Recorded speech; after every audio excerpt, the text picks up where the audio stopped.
of Escaping Leah. It's a book that I wrote to expose the failed actress that is pretending like she's exposing something. Okay. Let's go ahead and begin. This is actually a chapter. It's called Leah's Obsession with David Miscavige. David Miscavige is the leader of the Scientology religion, right? He is known as the leader and as the chairman, not as a god or anything different from you and me. However, since the day that Leah conceived the thought that Scientology has a leader, David Miscavige, it seems that she is secretly in love with him. Now, here's what I want to explain, right? I'm not here to use buzzwords or to create controversy and to spread false information. What I am here to do is to give you the truth, okay? Anybody who's watching this that just heard what I just said about that chapter and the first paragraph, if you're sane, you'll understand if you read the chapter. If you're insane, you'd freak out. You'd start causing a ruckus and you'd start protesting against it, right? It's the truth. Okay? Here are a couple of points that I want to go over in this chapter to solidify the point.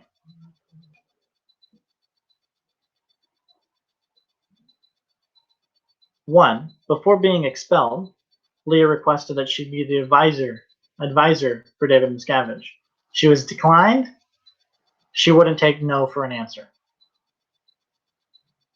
Two, after her attempts to get close to David Miscavige, she turned very bitter. For example, while at Tom Cruise and Katie Holmes' wedding, she got drunk, and the first thing she did was yell obscenities in the direction of David Miscavige. Now, in any formal setting, ever, yelling obscenities at anybody is just, you just don't have good manners. It's not good manners. It's not professional. It's not formal. And it's not a good representation of somebody that, in general is doing good, right? So that's not something that she was doing then. She wasn't doing good, right? So she wasn't using the church. So she wasn't using, the tools. Otherwise, she wouldn't have started getting drunk and yelling obscenities at people.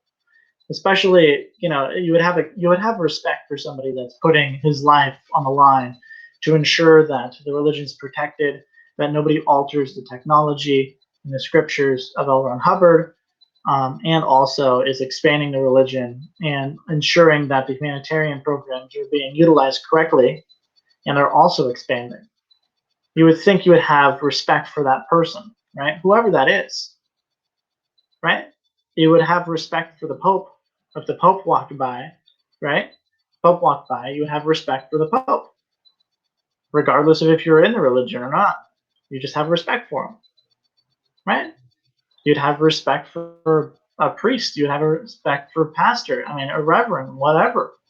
You'd have respect for those individuals. So why would you go to a wedding, which is a formal setting, and it's basically only happens one time, and completely spoil it with you getting drunk and yelling obscenities at people? I just don't understand that. And in three, probably the most obvious is how Leah has been in a crazed rage about harassing David Miscavige's wife. David's wife, which is Mr. Miscavige's wife, wants nothing to do with Leah or any of her posse, as she runs a cult, right? So Leah is running the anti-Scientology cult with a few other weird people as well, right? Other criminals. Leah has been telling people that his wife's missing simply because David's wife prefers privacy and not to be in the spotlight of the media, right? There's no possible way that she could even go and see David Miscavige's wife. Okay. When a person doesn't want to go see somebody, right? When somebody doesn't, they have the right to. You can't force your presence on somebody. You just can't. This is a free country, right? You don't have any authority. Okay, you have no say in what the other person does. Okay, that person has the right to privacy. Hey, you have the right to privacy. Okay. Um,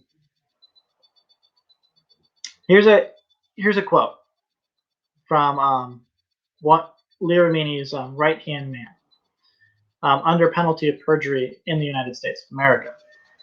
I know David Miscavige personally. As such, I know him to be completely honest and sincerely dedicated to helping people. Okay, that's pretty interesting. He's contradicting his statements, you know? Um,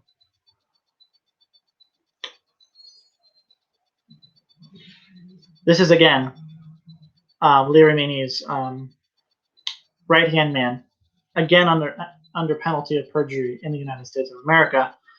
On many occasions,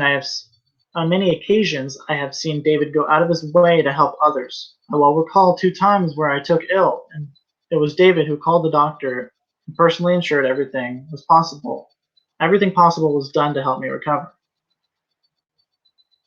In that same affidavit, he goes over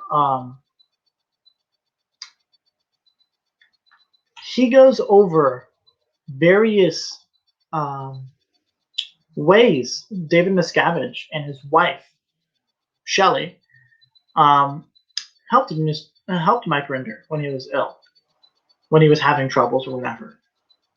He mentions that in an affidavit. Interesting, huh?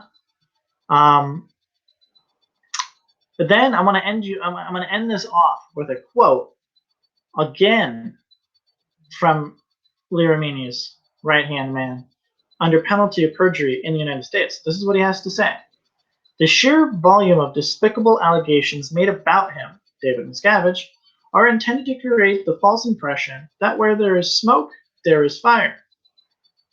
Okay? Why don't you go ahead and have that and then read chapter 7 of Escaping Leah. Read through it with an open mind. Okay? Read through it like you've never heard it before. Okay? Go through it. I'm pretty sure you'll get your own truth from it. I'm not going to force my beliefs or my knowledge onto you. Okay? My observations, my viewpoints, whatever. I'm not going to push that onto you. You can take it or leave it, but just go ahead and read the chapter. Find out for yourself. Might even read the whole entire book. Find out what I'm talking about. Find out what I found. Anyway, thank you so much for watching this video. If you'd like to get the book and the whole entire series that I have, visit exposingcrimes.com. Again, that's exposingcrimes.com. Thank you so much. I'll see you in chapter 8.